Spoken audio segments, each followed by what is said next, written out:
अध्यात्म विज्ञान कोई धर्म या संप्रदाय नहीं है, ये स्पिरिचुअल साइंस है जो कुदरत के कानून पर आधारित है। ये विज्ञान पूरे ब्रह्मांड के सभी रहस्यों को उजागर करता है और जीवन के सभी पहलुओं को समझने के लिए एक नई दृष्टि देता है। इसी को आर्ट ऑफ विजन कहते हैं, दुनिया को देखने की एक नई दृष्टि, जो अध्यात्म विज्ञानी परम पूज्य स्वामी श्री कमलेशानंद जी के निर्देशन में सनातन सत्य का अनुसंधान कर हमारे जीवन को प्रकाशित करे। जय सच्चिदानंद। केवल ज्ञान જ્યારે થાય ત્યારે સ્પેસ ને ટાઈમ કેવી રીતે એક થઈ જાય? હા, એટલે અમારે એક આપણા નાસાના સાયન્ટિસ્ટ છે જે દાદા ભગવાનને પણ મળેલા છે અને એની સાથે અમારે વાત થઈ હતી વર્ષો પહેલાની વાત છે। તો અમે બધા સાયન્સની વાત કરતા, એ ભૌતિક સાયન્સની વાત કરે, હું આધ્યાત્મ વિજ્ઞાનની વાત કરું।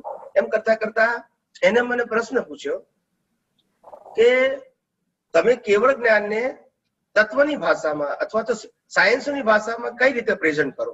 કારણ કે સાયન્સ તો 5 તત્વને માને છે, આત્મા તત્વને તો માનતું નથી, બરાબર છે? ભૌતિક વિજ્ઞાન તો 5 તત્વને માને છે, જળ, ગતિસહાયક, સ્થિતિસહાયક, ટાઈમ અને સ્પેસ, આ 5 તત્વને માને છે ભૌતિક વિજ્ઞાન। અને આધ્યાત્મ વિજ્ઞાનમાં આ છઠ્ઠું તત્વ આત્મા ઉમેરો પ્લસ 5 થાય તો એને આધ્યાત્મ વિજ્ઞાન કહેવાય। તો એને મને પ્રશ્ન પૂછ્યો કે તમે ભૌતિક વિજ્ઞાનની દ્રષ્ટિએ તમે કેવળ જ્ઞાનને કઈ રીતે એક્સપ્લેન કરી શકો અથવા તો પ્રેઝન્ટ કરી શકો, આવો મને એને પ્રશ્ન પૂછ્યો। એટલે મેં કીધું કે જેની દ્રષ્ટિમાં દ્રષ્ટિ એટલે પ્રતિષ્ઠિત આત્માની વાત થઈ અથવા તો કેવળ જ્ઞાનની દ્રષ્ટિ કહીએ આપણે, તો કે જેની દ્રષ્ટિમાં સમય અને સ્પેસ એક થઈ જાય એને કેવળ જ્ઞાન કહેવાય। એટલે એને ભૂત ભવિષ્ય ના હોય, ભૂત અને ભવિષ્ય ના હોય, બધું જ વર્તમાન હોય। વર્તમાનનો મતલબ શું? પોતે વર્તમાનમાં છે અને અવસ્થા દેખાય છે તે વર્તમાન સુધી જ, પછી પહેલા શું થઈ ગયું, પછી શું થવાનું છે, કઈ જ નહીં। એટલે વિચારની જરૂર જ નહીં। બરાબર, એટલે મનનું અસ્તિત્વ ના હોય એટલે ટાઈમ જતો રહે એમ ને? That's it. Every time he is living in a presence. બરાબર, વર્તમાનમાં વર્તે સદા સુજ્ઞાની, આવું તમે સાંભળ્યું છે ને? હા હા। એટલે જ્ઞાનીઓ વર્તમાનમાં કેમ વર્તે છે? કારણ કે એને ભૂત અને ભવિષ્ય સબ્જેક્ટ જ નથી। બરાબર, ભૂત ભવિષ્ય એના ઉદયમાં છે પણ એની દ્રષ્ટિમાં નથી। પહેલા આમ થયું તું માટે આમ થશે એવો એનો વિષય નથી, એવી એની વિચારણા નથી। વર્તમાનમાં અત્યારે જે જુએ છે। બોલો। એટલે હું જેવું સમજુ છું કે જ્યાં સુધી મનનું અસ્તિત્વ છે ત્યાં સુધી ટાઈમનું અસ્તિત્વ છે, મન નથી તો ટાઈમનું અસ્તિત્વ પણ નથી, બરાબર છે?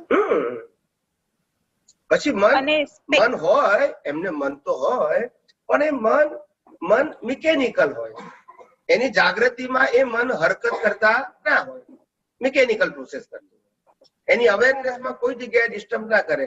અત્યારે તમને તમારું મન તમારી જાગૃતિમાં ડિસ્ટર્બ કરે, જેમ કે તમે નક્કી કર્યું કે આ મન વચન કાયાની અવસ્થા માત્ર કુદરતી રચના છે, પણ તમારું મન કે ના ના ભલે કુદરતી રચના કહો પણ પેલા આમ કર્યું તો ચાલતું હશે?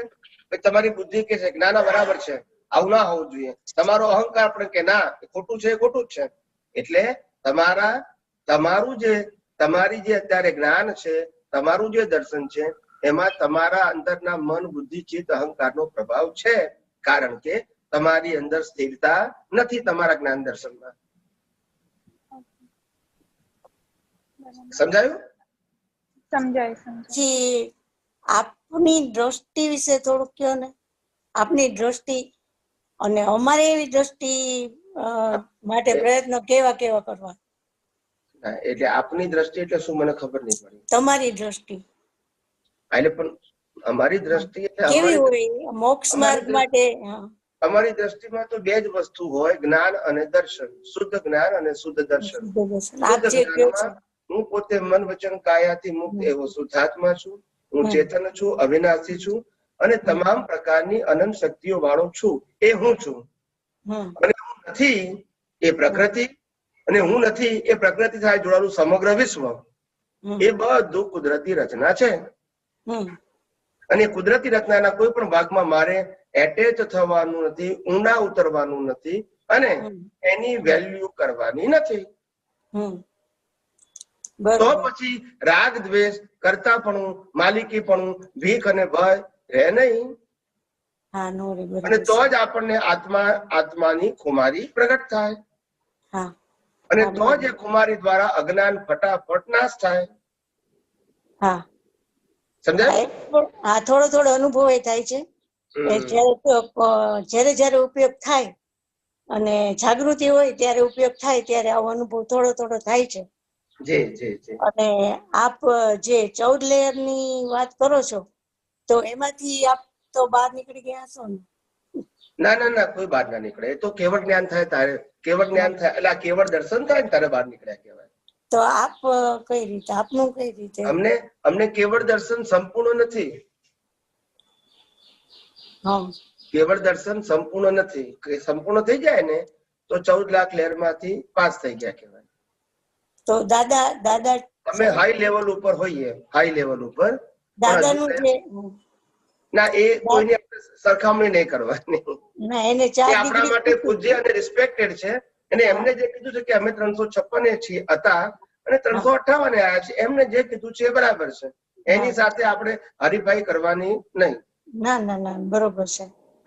અને આપનું ગુઠ્ઠાણું કેવું અને સમજવા માટે કે આપનું ગુઠ્ઠાણું કેવું? સાતમું ગુંઠાણું એ અમારી કાયમી દશા છે. અને 8, 9, 10, 11 એ અમારી પરિણતિ છે. અપ્સ એન્ડ ડાઉન્સ થયા કરે. બરોબર. જય સચ્ચિદાનંદ. તમારા જે દ્રષ્ટિ અમને મળે એવા ખૂબ ખૂબ આશીર્વાદ આપો. ખૂબ આશીર્વાદ. જય સચ્ચિદાનંદ. જય સચ્ચિદાનંદ.